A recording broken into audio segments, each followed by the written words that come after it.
그게 제일 쉬우니까 또 그게 제일 눈에 보이는 거기 때문에 그러시는 것 같아요. 그런 부분들이 좀 있는 것 같은데. 그러니까 이제 신체 활동은 특히 한의학에서는 이제 균형이나 어떤 조화 이런 걸 강조를 하는데 하여튼 적절하게 하는 것, 과하지도 모자라지도 않는 것. 근데 이제 대부분의 현대인들은 뭐 운동선수나 운동 중독자가 아니면 부족한 적이 훨씬 많죠. 저 같은 경우도 이렇게 연구실에 앉아 있으면 어떤 때는 하루 종일 의자에 앉아서 막 하루 종일 컴퓨터만 하고 뭐 화장실 갈 때 말고는 일어나지도 않고 움직이지도 않고 이런 경우가 많거든요. 그래서 시간을 내서 뭐 걷기라든지 뭐 근력 운동이라든지 달리기라든지 이런 걸 꾸준히 하는 것도 물론 좋고요. 또 그거를 못한다 하더라도 그냥 수시로 움직여주는 것. 그러니까 똑같은 자세로 계속 앉아 있는 게 절대로 몸에는 좋은 게 아니거든요. 이제 운동뿐만이 아니라 신체 활동 전체를 늘려라. 그러니까 집안일 하는 거, 설거지하고 청소하고 뭐 이런 것들 다 몸으로 움직여서 하는 거잖아요. 근데 현대 생활은 여러 가지 편리한 기계들이 많이 생기면서 그런 일을 최소화할 수 있게 돼 있는데 이제 그거보다는 좀 더 몸을 움직이는 거, 꾸준하게 사실 운동을 하는 게 좋은데 이걸 또 너무 무리하게 하면 안 되는 게 요즘은 막 이제 50대 이렇게 되셨는데 갑자기 이제 딱 꽂히셔갖고 마라톤에 도전을 하겠다. 그런 생각은 좋지만 그렇게 해서 무리하게 운동을 하면 금방 이제 허리라든지 발목, 무릎, 관절에 문제가 생기거든요. 다치시거나 다치지 않아도 관절염이나 이런 게 통증이 생기면 그러면 이제 뭐 그냥 저절로 작심삼일이 되는 거죠. 운동 계속 못 하거든요. 자신의 그런 체력이라든지 조건에 잘 맞게 그러니까 잘 가르쳐 주시는 분을 만나서 절대로 무리는 하지 말아야 돼요. 특히 어떤 병이 있는 분들, 암 환자라든지 이런 분들도 운동은 중요한데 그거를 무리하지 않게 그러나 꾸준히 하는 것 그리고 내가 어떤 부분이 부족한지 계속 옆에서 체크해 줄 수 있는 그런 지도를 받으면서 하는 이런 게 제일 정확한 운동법 같아요. 그러니까 그 면역력에서 아까도 제가 마음이 제일 중요하다 했는데 이거는 뭐 그냥 듣기 좋은 말이 아니라 현대의학에서 과학적으로 밝혀내고 있는 사실이거든요. 그러니까 면역학을 임뮤놀로지라고 하는데 요즘은 그냥 단순하게 면역학이라고 안 하고 많이 쓰는 용어가 뉴로 엔도 임뮤놀로지예요. 그러니까 뉴로 신경, 엔도는 이제 호르몬 내분비 그리고 이제 면역이 연결이 돼 있다는 거죠. 그러니까 신경은 특히 이제 자율신경을 얘기하는 거예요. 우리가 부교감 신경, 교감 신경이 항상 자기가 활성화될 때 활성화되고 균형을 잘 맞춰야 되는데 이게 깨지면 이제 거기서 각종 호르몬 분비에 교란이 오는 거예요. 그리고 그게 면역력에 영향을 미치는 거고 그래서 뉴로엔도임뮤놀로지라고 아예 그런 용어를 사용할 정도로 중요합니다. 그래서 스트레스 관리가 아주 중요한 거고요. 잠 같은 경우도 우리가 이제 자연의 리듬에 따라서 생활을 한다는 게 잠을 하루에 몇 시간 자는 게 좋으냐 이 얘기도 많이 하지만 사실 잠의 양뿐만이 아니라 잠의 질이 중요하거든요. 그러니까 똑같이 7시간, 8시간을 자도 그걸 밤 10시부터 6시까지 자느냐 한 새벽 2시쯤 자서 아침 10시까지 자느냐 이 두 가지는 결코 같지 않거든요. 이건 현대의학적으로도 그렇고 현대의학적으로 이렇게 호르몬의 일중 분비라는 게 있어요. 그러니까 우리 몸에 그 활력을 깨우는 이런 스테로이드 호르몬은 새벽에 이제 분비가 되기 시작을 하는 거예요. 그럼 이제 일어나서 일을 하라 이렇게 되는 거죠. 그리고 그게 점점 높아지고 오전에는 오후 되면 점점 줄어들고 그렇게 되고 한의학에서는 이제 더 이걸 강조를 하죠. 음양이라고 해서 그래서 잠은 12시 자정 무렵에는 잠들어 있는 거가 좋다. 그러려면 11시 전에는 자야 되고 가장 이상적인 거는 한 9시, 10시에 자서 그럼 충분히 자고 일어나도 뭐 4시, 5시면 일어나지잖아요.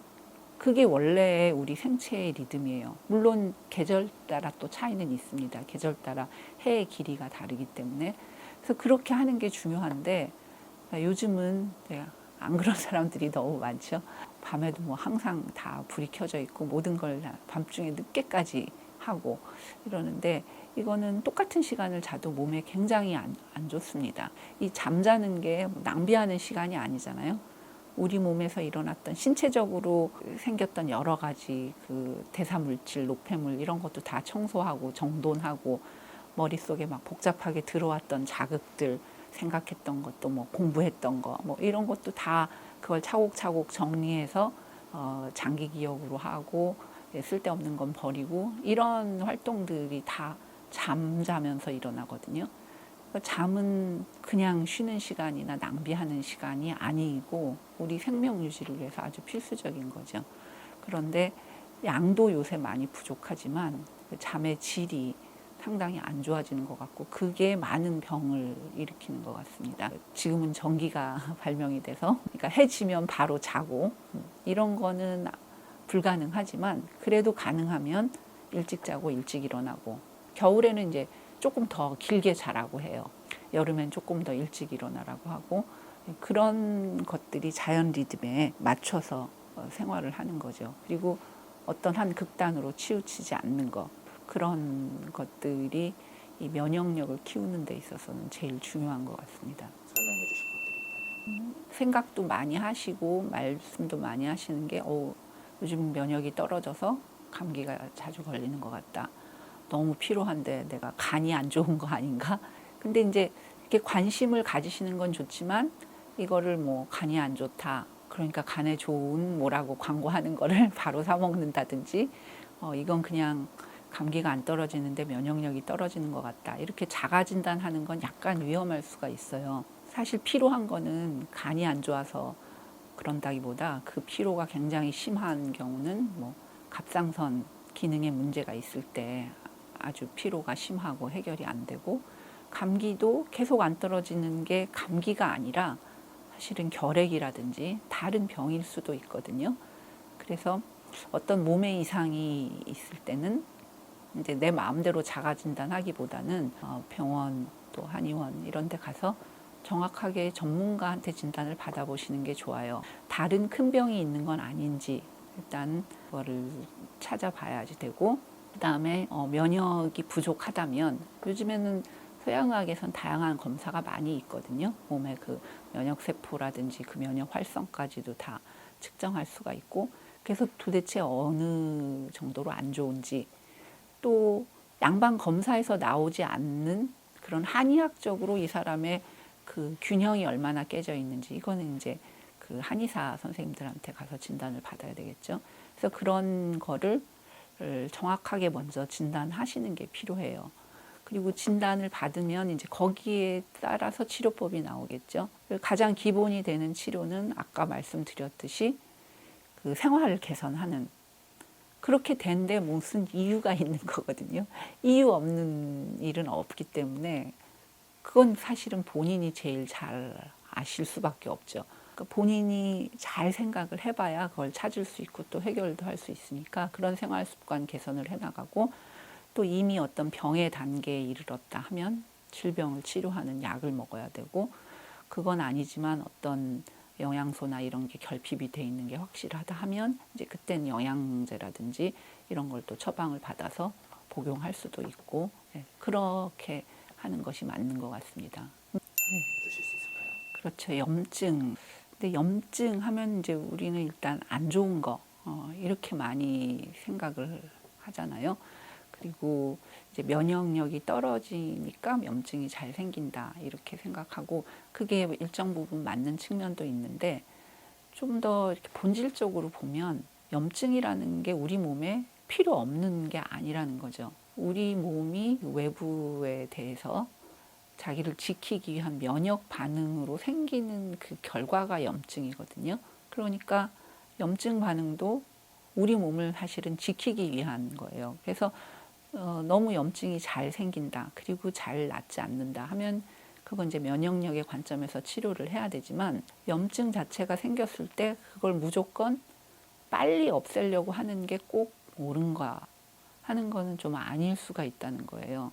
옛날에는 사실 잘 곪고 이런 것도 많이 있었죠. 근데 지금은 위생 상태도 좋아지고 그러면서 그런 일은 별로 없고 그런데 우리가 조그만 염증이 생겼다고 해서 바로 항생제를 투여를 한다든지 또 염증 반응이 생기면 이제 흔히 4가지 4대 반응이라고 해서 붓고 그다음 빨갛게 되고 열나고 아프고 그 부위가 그렇게 되는데 근데 그러면 이제 보통 해열제, 진통제, 소염제 이런 거를 쓰잖아요. 그런데 그 염증 반응이 일어나는 원리를 가만히 보면 어떤 부위에 문제가 생겼을 때 거기에 혈관을 확장시켜서 혈류를 많이 보내주는 거예요.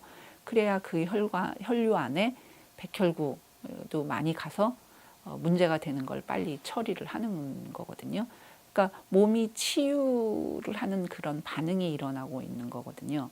근데 그게 너무 힘드니까 너무 과하면 이제 고통스럽기도 하고 주변 조직 파괴가 너무 심해지기도 하고 하니까 어느 정도 우리가 뭐 소염진통제나 해열제나 이런 걸 사용을 하기도 하지만 이게 조금만 그래도 계속 그걸 한다 하면 우리 몸이 스스로를 치유할 수 있는 걸 약을 먹어서 계속 그 막고 있는 게 되는 거거든요. 그래서 염증에 대해서 근본적인 치료, 염증이 난 너무 잘 생긴다, 너무 잘 여기저기가 굼고 잘 안 아문다 이러면은 이제 그거는 그 원인을 찾아서 치료해야 되지만 이미 발생한 염증에 대해서는 그렇게 대증요법으로만 빨리빨리 그거는 근본적으로 해결하는 것이 아니라 그냥 억누르는 것밖에는 안 되는 거죠. 그런 거를 하나 말씀을 드리고 싶고요. 또 하나는 우리가 이렇게 눈에 보이는 염증, 뭐 이렇게 뾰루지가 난다라든지 굼는다든지 뭐 이런 것들은 눈에 보이지만 이 눈에 안 보이는 내부 장기에서도 염증이 많이 생길 수가 있고 어떻게 보면 그게 더 중요한 거죠. 요즘은 암조차도 그냥 염증 반응의 일종이다 이렇게 설명하기도 하거든요.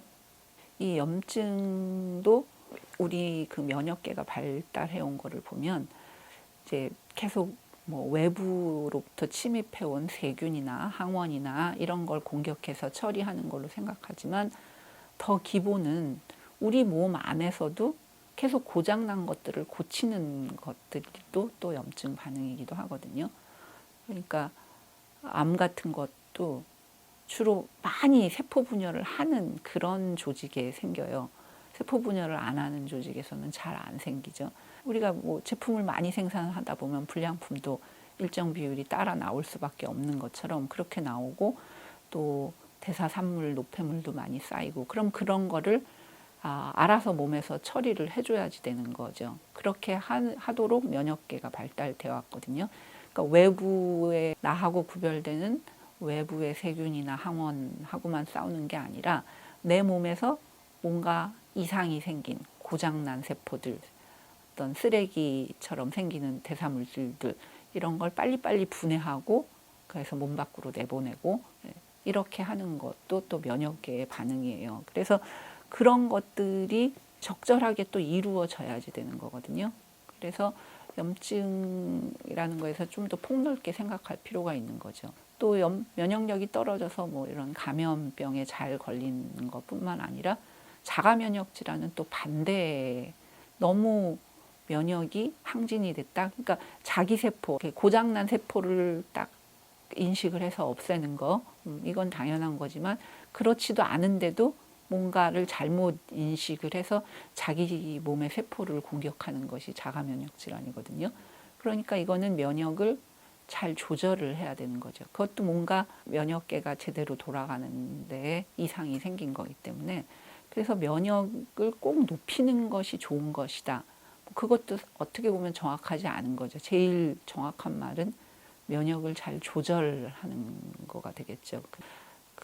내 몸에 생긴 이상 물질들은 재빨리 인식을 해서 처리를 하고 바깥에서 들어온 것에 대해서도 그렇고 그리고 그런 염증 반응은 치유 반응이기 때문에 너무 심하지 않는 경우에는 자연스럽게 그렇게 앓고 지나가는 것이 몸에는 제일 좋고 그러나 이제 너무 힘들고 조직 파괴 같은 게 많을 때 약물의 도움을 잠깐 받는 것이 좋은데 최근에는 특히 우리나라는 일반적인 감기나 이런 데서도 너무 소염진 통제하고 항생제를 많이 쓰는 게 문제거든요. 그래서 그런 염증 치료에 대해서는 좀 그런 점들을 유의해 주시면 좋을 것 같아요.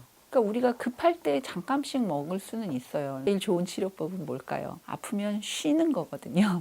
근데 뭐 저도 직장 생활을 하고 있고 많은 특히 우리나라 문화 같은 데서는 조금 아프다고 뭐 병가 내고 쉬고 하는 게 잘 안 되니까 그 차선책으로 생각하는 거죠. 근데 만약 할 수 있다면 그냥 쉬면서 끙끙 하루 정도 그렇게 앓고 그러면 오히려 몸이 개운하게 낫고 더 좋아지는 그런 경험들을 하는데 이제 그게 안 될 때는 약의 도움을 받죠. 근데 아예 그런 노력 없이 그냥 무조건 조금만 증상이 생겨도 진통제를 먹고 소염제를 먹고 그리고 또 항생제 처방률도 굉장히 높거든요. 그렇게 하다 보면 이제 몸이 스스로 치유할 수 있는 능력을 점점 잃어버리게 되니까 악순환이 생기는 거죠. 그러니까 아까 말씀드린 것처럼 방광염 같은 것도 항생제 써도 그때뿐이고 다시 재발하고 이런 식으로 몸이 진행이 되는 거겠죠. 그러니까 우리나라는 지금 이제 의사 한의사로 완전히 이원화돼 있잖아요. 이렇기 때문에 협진을 꼭 하면 좋은데 현실적으로는 그게 잘 안 되죠. 물론 정부에서는 그 협진 시범 사업이라고 해서 지금 2016년부터 쭉 해서 지금 4단계까지 하고 있거든요. 그래서 시범 사업도 하고 있고 정부에서는 이거를 좀 정착을 시키려고 하고 있지만 그러니까 의사 한의사 간의 그런 직역 갈등 이런 게 점점 심해지면서 시간이 지날수록 약화되면 좋겠는데 그렇지가 않은 거죠. 그렇게 되면서 그 협진이 우리나라에서 앞으로 잘 될 거다 이렇게 낙관하기는 좀 어려운 것 같아요. 그게 좀 안타까운 일이기도 하고 그렇지만 저는 그래도 협진이 중요하다고 생각하는 게 이게 전 세계적으로 볼 때 우리나라가 이제 한류 열풍해서 뭐 K-팝부터 해서 K-무비,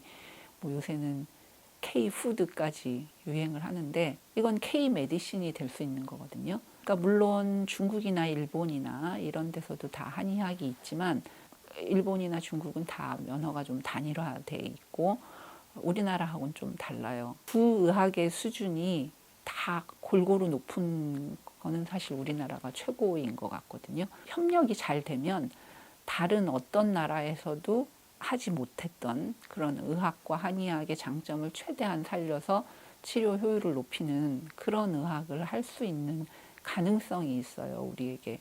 그렇기 때문에 저는 오히려 또 그렇게 이원화돼서 각각을 키워왔기 때문에 의료기술도 최고, 한의치료기술도 사실 굉장히 높은 수준이거든요.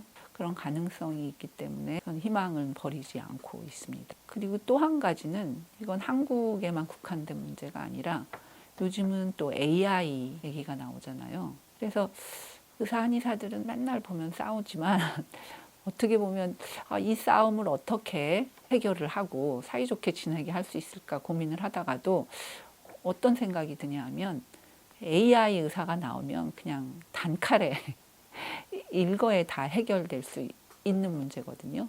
의사들이 가진 의학 지식 같은 것도 사실 굉장히 방대한 지식인데 그런 건 AI가 훨씬 빨리 정확하게 습득을 하죠. 또 한의사들의 지식도 물론 의학 지식보다는 조금 더 주관적이고 그래 체득해야 되는 어려움이 있지만 그것도 결국은 AI가 못할 일은 아니거든요. 그러면 AI의 의학과 한의학 지식을 다 넣어주면 거기서는 그 통합된 의학을 얼마든지 만들어낼 수 있을. 그리고 그게 그냥 허황된 얘기가 아니라 요즘은 정말로 금방 그런 시대가 오겠구나 하는 생각도 듭니다. 많은 난치병 환자들, 암을 포함해서 질병이 가벼울 때는 우리도 그냥 간단하게 약국 가서 감기약 사 먹어도 되고 한방 감기약도 있어요. 한의원에서 그 감기약을 사 먹어도 되고 그냥 하나로만도 잘 해결이 될 수도 있는데 병이 중할수록 잘 낫지 않을수록 우리가 가진 도구를 굉장히 많이 사용을 해야 되거든요. 그러니까 서양의학이 가지고 있는 기술, 그 다음에 한의학이 가지고 있는 치료 기술 이런 걸 다 동원을 하는 게 좋을 수가 있죠. 근데 다 동원을 한다는 게 무조건 한꺼번에 다 하는 게 아니라 딱 들어가야 될 때 들어가고 시기별로 또 상황별로 그렇게 적재적소에 그 치료 기술이 들어갔을 때 가장 효과적이고 환자는 고통에서 빨리 벗어날 수 있는 거라고 생각을 하거든요. 그러니까 인류가 많이 수명도 늘어나고 많은 질병에 대해서도 치료를 하는 것 같지만 또 굉장히 많은 질병은 여전히 난치로 남아 있거든요. 그래서 그런 부분들을 해결하고 좀 더 건강하게 그렇게 살 수 있는 데는 이게 꼭 필요한 것 같아요. 사실 환절기에 좀 잘 생기는 뭐 알레르기 질환 같은 거 있잖아요. 알러지성 비염이라든지 이런 거는 환자분들이 스스로 알아서 조심도 하시고 그러는데 환절기라는 게 가만히 살펴보면 뭔가 변화가 급격하게 일어나는 거거든요. 이제 외부 환경에 변화가 일어나는데 내가 거기에 안 맞춰 나가고 그냥 내 생활 패턴대로만 그대로 했을 때 문제가 생기는 거죠. 그러니까 이제 겨울에서 봄으로 넘어오면서는 이제 한의학에서는 그런 얘기도 하거든요. 하여튼 봄, 여름, 가을, 겨울이 전부 일어나고 자는 시간을 달리 하고 있어요. 그렇게 하는 게 좋다 이런 그런 규절들이 있는데 그러니까 기온 변화도 급격하잖아요. 요즘은 또 막 기후이기 때문에 겨울 날씨도 봄날 같았다가 또 금방 추워졌다가 하는 그런 급격한 변화 속에서 나의 항상성을 유지하면서 또 그러면서도 자연의 변화에 맞춰 나가는 거. 그 중에 하나가 예를 들어서 체온 유지 같은 거예요. 봄이 돼서 많이 따뜻해져서 옷이 얇아지지만 그런데도 또 꽃샘추위도 있고 바람도 많이 불고 이제 그럼 감기도 많이 걸리고 그러잖아요. 그러니까 그 보온을 해주고 체온 유지하는 게 아주 중요한 게 우리 몸은 항상 36.5도 그 안팎을 왔다 갔다 하게 돼 있는데 현대인들은 체온이 낮아지는 게 되는 경향이 굉장히 많아요.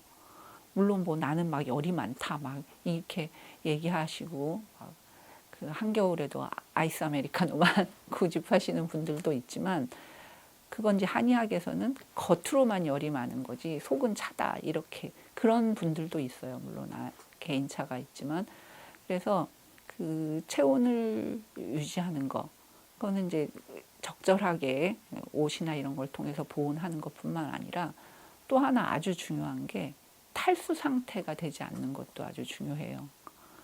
그러니까 체온은 결국 혈액이 유지하는 거거든요. 우리 몸에서 이런 피부라든지 지방 덩어리는 온도가 37도까지 안 올라가죠. 혈액이 따뜻하기 때문에 몸이 따뜻한 거고 그 혈액이 온몸에 골고루 가 있기 때문에 손끝 발끝까지 다 따뜻해지는 거거든요. 근데 요즘 젊은이들을 보면 특히 문제가 되는 게 커피를 너무 많이 마시는 거예요. 커피가 뭐 커피나 에너지 음료나 여기 학생들도 마찬가지인데 탈수가 되거든요. 네, 그러면 우리 몸의 혈압, 혈당, 뭐 이런 수분량이 잘 조절이 돼 있어야 되는데 커피를 또 너무 많이 마시고 또 저염식 이런 것도 많이 유행을 해요. 그래서 또 근데 물은 많이 마셔야 된다고 그래서 또 뭐 물은 계속 많이 마시려고 하는데 우리 몸은 그냥 물을 마신다고 그 물을 그대로 갖고 있고 절대로 그렇지 않거든요. 혈액의 그 나트륨 농도는 딱 생리적 식염수 0.9% 그걸 딱 유지하게 돼 있어요. 근데 계속 그 소변으로 이제 물과 소금을 내보내면 이제 몸에서는 물은 더 이상 나가면 혈압이 점점 떨어지거든요. 그러니까 이제 안 내보내는 거죠. 그렇게 물하고 소금하고 나가면서도 또 소금을 보충을 안 해주면 물만 많이 먹으면 위험하다는 그거는 많이 들어보셨잖아요.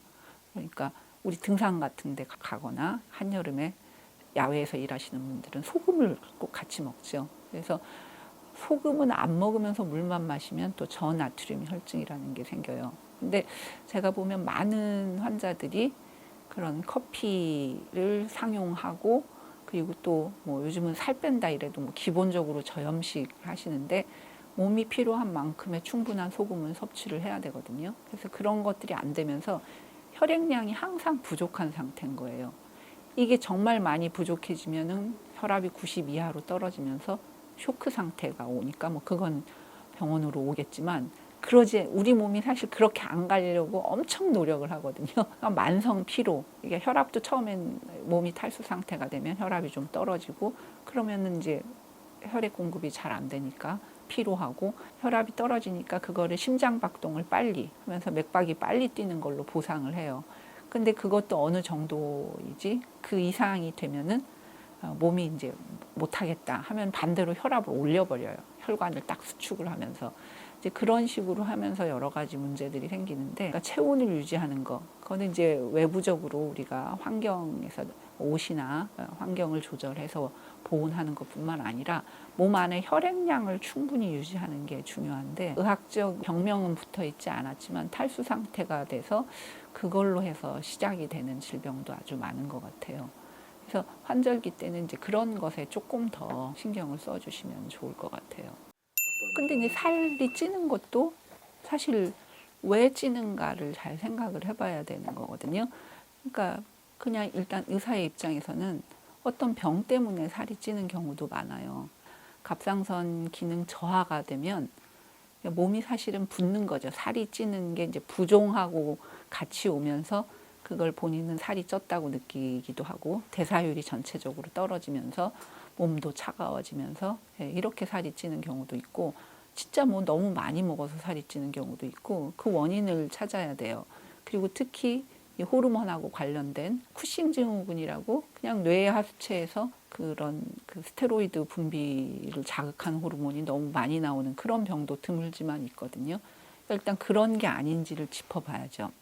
그리고 그런 게 아니면 자 그러면 왜 살이 찌는 생활 습관에서 찾아봐야 되는데 잠이 부족하면 살이 쪄요. 예, 잠을 많이 자는 게 살이 찌는 게 아니라 잠을 부족하면 살이 찌는 거고 그것도 어떻게 보면 인체가 자기를 보호하기 위한 작용일 수도 있어요. 그래서 그 잠의 문제부터 해서 뭐 식이 습관의 문제, 음식 종류도 중요하지만 식사 시간이 아주 또 중요하죠. 몇 시간 간격, 규칙적으로 먹느냐, 불규칙적으로 먹느냐. 그러니까 비만은 정말 굉장히 큰 숙제인데 우리 인간이 여태까지 살아나와서 진화를 해서 생존하고 있다는 거는 비만하는 것은 그 생존을 위한 방식이었던 거거든요. 그러니까 옛날에는 항상 음식이 있지 않았기 때문에 음식을 먹었을 때 그걸 빨리 지방이든 뭐든 글리코겐이든 이렇게 만들어서 저장을 잘하는 체질의 사람들이 계속 살아남은 거예요. 그렇게 못하는 사람은 똑같은 조건에서 더 빨리 죽고 후손을 남기지 못하고 우리 몸에 수십만 년 동안 쌓여진 인자는 그런 거거든요. 근데 현대는 그렇지는 않은 상황인데도 똑같이 그렇게 많이 먹으면 당연히 문제가 되는 거죠. 살이 찌게 된 원인을 찾아야지 돼요. 질병을 먼저 다 배제를 하고 질병이 아니라면 생활 습관에 어떤 문제가 있느냐. 그렇게 해서 충분히 잠을 자고 식이요법도 하고 운동도 하고 그렇게 해야지 약을 써서 살도 빼고 그러는데 그건 뭐 당연히 좋지 않은 거고 어렸을 때부터 살이 쪘던 게 아니라 언제부턴가 살이 찌기 시작했다면 분명히 원인이 있는 거고 기본적으로는 인체의 그 20대 최전성기를 떠나서는 다 대사율이 줄어들기 때문에 기본적으로는 먹는 양을 줄이고 그리고 음식을 빨리 먹는 것도 굉장히 살을 찌게 하는 거거든요. 그러니까 오래오래 씹어서 천천히 먹는 거 이런 것들이 다 도움이 되는 거죠. 그래서 그 모든 게 종합이 돼야 살이 빠지지 어떤 거 하나만으로는 살은 잘 안 빠지죠. 당뇨도 이제 옛날에는 한의서에도 그렇고 당뇨는 이제 부자들의 질환이다. 고량진미를 맨날 먹는 사람들한테 생기는 질환이다. 이런 규절이 동의보감에도 나오고 그러는데 요즘에도 이제 많이 먹어서 비만하고 고혈압 이런 거하고 같이 당뇨가 오는 사람도 있지만 제가 볼 땐 훨씬 많은 사람이 하나도 살도 안 찌고 고기도 별로 안 먹고 뭐 단 것도 별로 안 먹고 그런데도 당뇨 진단을 받는 거거든요. 근데 그 이유는 아까 말씀드렸던 100% 스트레스인 거예요. 그러니까 우리 몸의 혈당을 높이는 호르몬은 세 가지나 있어요. 아드레날린이라든지 그 다음에 글루카곤이라든지 에피네프린 이런 그러니까 다 교감신경이 자극을 받으면 분비가 되는 거고 혈당을 낮추는 호르몬은 인슐린 하나밖에 없어요. 근데 왜 그러면은 이거 좀 왜 균형이 안 맞지? 하고 생각하지만 가만히 생각해 보면 우리 인류가 또 살아남으려면 어떤 사람들이 살아남았을까요? 저기서 사자가 온다. 그럼 빨리 보고 전속력을 다해서 도망간 사람은 사는 거예요. 그러니까 그런 위험 상황에 대처를 하려면 혈당을 갑자기 확 올려줘야 되거든요. 그래서 근육으로 이런 걸 다 보내서 막 전속력으로 달리고 그러고서 이제 다 도망왔으면 휴 하고 쉬고. 근데 혈당을 낮추는 거는 천천히 해도 되는 일인 거예요. 밥 먹으면 혈당이 올라가지만 그거를 다 분해해서 흡수해서 저장하고 이런 거는 급할 게 하나도 없는 거죠. 그러나 혈당을 높이는 거는 이게 생명을 유지할 수 있는 아주 위급 상황에서 내가 도망갈 수 있느냐 없느냐 문제이기 때문에 인류는 그렇게 진화를 해온 거거든요. 근데 이제 현대인들은 어때요? 맹수는 없죠. 사자 때문에 도망갈 일은 없지만 우리는 그냥 하루 종일 절대 해결이 안 되는 문제를 갖고 아침부터 저녁까지 계속 시달리면서 살거든요. 그러니까 스트레스가 높아지면 뭐 이거는 바로 교감신경이 자극이 돼서 항상 긴장 상태에 있고 그렇게 되면 그 혈당을 높이는 호르몬이 계속 나오는 거예요. 그러면 인슐린이 아무리 정상적으로 잘 나오는 사람이라도 이게 감당이 안 되는 거죠. 그래서 환자들이 이제 비교적 최근에 당뇨 진단을 받고 왔다 하는 사람들을 다 물어보거나 또는 당뇨약을 많이 먹고 있는데도 잘 조절이 안 되는 분들한테는 질문을 해보면 굉장히 큰 스트레스 사건이 있는 거예요. 그냥 우리가 일상적으로 받는 스트레스 정도가 아니라 극심한 스트레스에 노출이 되면 바로 이제 당뇨가 생기는 거죠. 그리고 그게 조절이 잘 안 되면 약으로도 잘 조절 안 되는 것 같아요. 계속 스트레스 얘기를 해드렸지만 특히 요즘의 당뇨는 그런 시기 때문에 생기는 것보다는 스트레스에 의한 게 훨씬 더 많은 것 같습니다. 그리고 그 이유는 인류가 그렇게 진화해 왔기 때문인 거죠. 안 받는 수는 없는데 이거를 적절하게 관리하는, 그러니까 그러면 교감신경이 자극을 받으면 다 이제 안 좋은 거를 많이 말씀드렸지만 그런 부교감신경은 우리가 주로 소화를 하고 분비를 하고 몸이 이렇게 편하게 이완이 돼 있을 때 활성화되는 건데 그럼 뭐 하루 종일 누워만 있고 하루 종일 그렇게 있는 게 몸에 좋으냐? 그건 전혀 아닌 거거든요. 그러니까 그 두 가지가 적절하게 이루어져야 되는 거죠. 그래서 진짜 너무 퍼져만 있는 사람도 있잖아요. 침대에서 안 나오고 그건 이제 정신적인 문제하고 우울증이나 이런 거랑 같이 올 수도 있지만 균형이 중요한 거죠. 균형이 중요해서 내 몸이 지금 정상이 아니다. 어떤 병을 진단을 받았던 병 진단까지는 아니지만 확실히 이건 좀 아닌 것 같다. 이걸 알아요, 사람들은 다. 그랬을 때는 그 원인을 찾아야 되고 내가 지금 어떤 상태에 있는지, 내가 얼만큼 긴장하고 있는지, 얼만큼 과로하고 있는지 해서 그거를 적정한 수준으로 낮춰주는 거죠. 그리고 마음에서도 같은 일을 겪어도 굉장히 난 더 힘들어 한다 하면 이제 그런 뭐 마음의 힘을 키우는 공부 그런 것들도 필요할 것 같고요. 그래서 스트레스가 없을 수는 없죠. 그리고 어느 정도 이제 그렇게 하는 게 약간의 스트레스는 또 활력을 주기도 하고 뭐 그런데 이게 너무 과해버리면 사람이 결국 감당을 못하게 되는 거니까 그건 또 어느 수준이 도대체 감당 못할 수준이냐 그것도 사람마다 다 다르잖아요. 그러니까 그런 거를 잘 살필 수 있어야 되는 거죠, 스스로.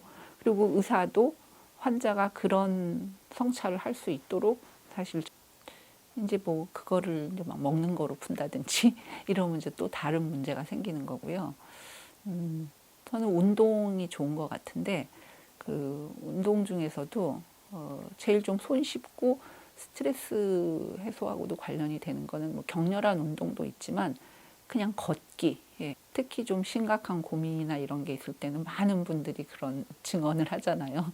그냥 어디 순례길 가서 걷고 뭐 올레길 다 걷고 그러면서 좀 마음이 안정이 됐다 이런 말을 하는데 걷는 거는 이제 전신 운동도 될 뿐만 아니라 머릿속이 좀 비워진다고 그럴까요? 그런 효과가 있는 것 같아요. 그래서 꾸준히 걷는 거, 좀 기회가 나면 뭐 좀 길게 걸어도 좋고요.